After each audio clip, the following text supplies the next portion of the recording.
Loans, mortgage loans, business loans సులభంగా government private banks నుండి ఇప్పించబడును. ఇలా పాఠశాలలు మూసేస్తే ఏమవుతుంది తెలంగాణ రాష్ట్రం? ఒక్కసారి ఆలోచన చేయండి. ఒక్క రోజైన బాధ్యతతో ఆలోచన చేసిండు ఆయన? ఒక్క రోజైన అసెంబ్లీలో చర్చ జరిగిందా? ఈ ప్రభుత్వం వచ్చినాక తెలంగాణ అసెంబ్లీలో చర్చలు మీరు చూస్తున్నారు కదా, బాజాబ్తా చర్చ పెడుతున్నాం కదా, మాకేం దాపరికం ఉంది? ఇవాళ మీరు ఇంజనీర్లు చాలా వరకు మున్సిపల్ కార్పొరేషన్లో కూడా మీరు చేయబోతున్నారు. మీ చేతుల మీద ఒక అద్భుతం జరగబోతుంది. రీజనల్ రింగ్ రోడ్ 360 కిలోమీటర్ల రీజనల్ రింగ్ రోడ్ మీ చేతుల మీద నిర్మాణం కాబోతుంది. రేడియల్ రోడ్స్ మీ చేతుల మీద నిర్మాణం కాబోతున్నాయి. ఫ్యూచర్ సిటీ ఎయిర్పోర్ట్కు కూతవేటు దూరంలో ఫ్యూచర్ సిటీ ఫార్మర్ సిటీ నిర్మాణం కాబోతుంది. మీ చేతుల మీద మూసీ రివర్ డెవలప్మెంట్ ఫ్రంట్ ఎవరు అడ్డం వచ్చినా నిర్మించి 55 కిలోమీటర్ల మూసీ రివర్ డెవలప్మెంట్ ఫ్రంట్ మీ చేతుల మీదుగా నిర్మించి ప్రపంచానికి ఆదర్శంగా నిలబెడతాం. లండన్లో హడ్సన్ రివర్ ఉంటుంది, అదే లండన్లో థేమ్ రివర్ ఉంటుంది, అమెరికాలో హడ్సన్ రివర్ ఉంటుంది, అదేవిధంగా గుజరాత్లో మీకు సబర్మతి రివర్ ఫ్రంట్ ఉంటుంది. హైదరాబాదు నగరానికి న్యాచురల్గా ఉన్న మూసీ రివర్ ఎందుకు అభివృద్ధి చేసుకోవచ్చా అని నేను అడుగుతున్నా. ఇవాళ నేను మిమ్మల్ని అడుగుతున్నా, కృష్ణ, గోదావరి, యమున, గంగా, సరస్వతి అన్ని నదుల పేర్ల మీద మన ఆడబిడ్డలకు పేర్లు పెట్టుకుంటున్నాం, అవునా?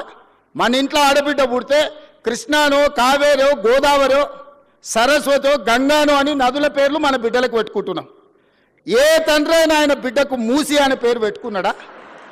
ఇన్ని నదుల పేర్లు, పవిత్రమైన నదుల పేర్లు మన ఆడబిడ్డలకు పెట్టుకున్నప్పుడు మూసి అనే రివర్ పేరు ఏ తండ్రి అయినా బిడ్డకు పెట్టుకున్నాడా? ఎందుకు పెట్టుకోలే? ఆ మూసి కంపు కొడుతుంది కాబట్టి, మూసి మురిగిపోయింది కాబట్టి, మూసిలో విషం చిమ్ముతున్నది కాబట్టి, ఆ విషము, ఆ కంపు, ఆ మురికి మా బిడ్డల పేర్లు పెట్టుకోవద్దని తల్లిదండ్రులు ఏదైతే అనుకుంటున్నారో ఆ మూసి మురికిని ప్రక్షాళన చేయాలనుకుంటున్నా నేను. ఆ మూసిని నిర్మాణం చేయాలనుకుంటున్నా నేను. ఎందుకు యమున, సరస్వతి, గంగా, కావేరి పేర్లు పెట్టుకున్నప్పుడు మూసి అనేందుకు మన బిడ్డలకు పెట్టుకోకూడదు? ఆ మూసిని అద్భుతంగా నిర్మించినప్పుడు తప్పకుండా తల్లిదండ్రులు వాళ్ళ బిడ్డల పేర్లు మూసి అని పెట్టుకుంటారు. అంత అద్భుతమైన నిర్మాణం మనం చేసుకుందాం. నిర్మాణ క్రమంలో మల్లన్న సాగర్లో 14 ఊర్లను ఖాళీ చేసి 60,000 ఎకరాలు మల్లన్న సాగర్లో ల్యాండ్ ఎక్వేషన్ జరగలేదా? కొండ పోచమ్మలో జరగలేదా? రంగనాయక సాగర్లో ల్యాండ్ ఎక్వేషన్ జరగలేదా?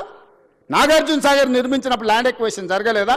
శ్రీశైలంలో మా కొల్లాపూర్ మునిగిపోతే 92 జీవో ఇచ్చి ఇప్పటికి ఇంకా ఉద్యోగాలు ఇవ్వని కేసులు పెండింగ్ ఉన్నాయి. శ్రీశైలం కట్టినప్పుడు నిర్వాసితులు కాలేదా? ఇవాళ మూసి నిర్మాణం చేస్తే కూడా కొన్ని వేల మంది, 5,000 మందో 10,000 కుటుంబాల్లో నిర్వాసితులు అయితే నిర్వాసితులను ఎట్లా ఆదుకోవాలో సలహా చెప్పండి అని నేను అడుగుతున్నా. ఈరోజు భూసేకరణ జరిగేటప్పుడు, మూసి నిర్మాణానికి భూమి తీసుకునేటప్పుడు మల్లన్న సాగర్ల భూ నిర్వాసితులను నువ్వు పోలీసులతో కొట్టించి, గుర్రాలతో తొక్కించి కొట్టినావు కదా. ఇవాళ వాళ్ళందరినీ హక్కున పెట్టి చేర్చుకోవడానికి అధికారులను ఇళ్ళు పంపించి వాళ్ళకి డబుల్ బెడ్రూమ్ ఇల్లు ఇచ్చి, తవ్వకర్సులకు 25,000 ఇచ్చి వాళ్ళకు ఉద్యోగ ఉపాధి అవకాశాలు కల్పించడానికి నేను ఏర్పాట్లు చేస్తున్నాను. ఇదేమన్నా తప్ప? వాళ్ళ పిల్లలు వాళ్ళు మూసీలో బతికిండ్రు, మురికిల్లే బతికిండ్రు, మురికిల్లే చచ్చిపోయారు. రేపు వాళ్ళ పిల్లలు కూడా ఆ మురికిల్లే పెరిగి మురికిల్లే చచ్చిపోయి మురికిల్లే ఉండాలన్న వాళ్ళు. ఆ మూసీలు ఉన్న వాళ్ళకు మంచి జీవితం ఉండొద్దా? వాళ్ళ పిల్లలు చదువుకోవద్దా? వాళ్ళు బాగుపడొద్దా? వాళ్ళందరినీ బాగు చేసే బాధ్యత ప్రభుత్వం తీసుకుందామని నేను చెప్తున్నా.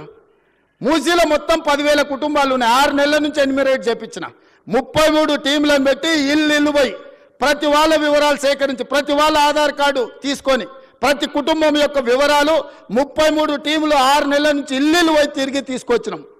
ఇప్పుడు అవేర్నెస్ ప్రోగ్రాంలో గోడ మీద మార్కింగ్ చేస్తున్నాం. ఇక్కడ వరకు మూసీ రివర్ బెడ్ ఉన్నది, ఆ పైన బఫర్ జోన్ ఉన్నది, ఇక్కడి వరకు వీటిని తొలగించాల్సి వస్తే మీకు నష్టపరిహారం ఇస్తామని చెప్పి మూసీలో గుడిసెలు వేసుకున్న వాళ్ళకి డబుల్ బెడ్రూమ్ ఇల్లు ఇచ్చి ఆత్మగౌరవంతో బతకడానికి తరలిస్తున్నాం. బఫర్ జోన్లో ఉన్న వాళ్ళని ఏ విధంగా ఆదుకోవాలనో ఆలోచన చేస్తున్నాం. ఇవాళ మీరందరూ సలహా ఇవ్వండి, వాళ్ళకి నష్టపరిహారం ఎట్లిద్దామో చెప్పండి. 1,00,000 కోట్లు కాళేశ్వరంలో కాలబెట్టినావు కదా, నువ్వు కట్టిన కాళేశ్వరం కూలి సచ్చింది కదా, 1,00,000 కోట్లు ఆడ పోసినావు. 5-10 వేల కోట్లు మూసీలో ఉన్న పేదోళ్లకు మంచి ఇండ్లు కట్టించి, మంచి పాఠశాలలు కట్టించి, ఆ పిల్లలకు మంచి ప్లే గ్రౌండ్ ఇచ్చి మంచి విద్యను నేర్పిస్తే వాళ్ళు భవిష్యత్తుకి పునాదులు అవుతారు. వాళ్ళ బాగు కోసం కష్టపడదాం. ఆ పనిలో మీ ఇక్కడున్న ఇంజనీర్లు భాగస్వాములు గాండి అని చెప్పి నేను మిమ్మల్ని అడుగుతున్నా. సుమన్ టీవీలో మీ పర్సనల్ అండ్ బిజినెస్ ప్రమోషన్స్ కోసం కింది నెంబర్కి కాంటాక్ట్ చేయండి.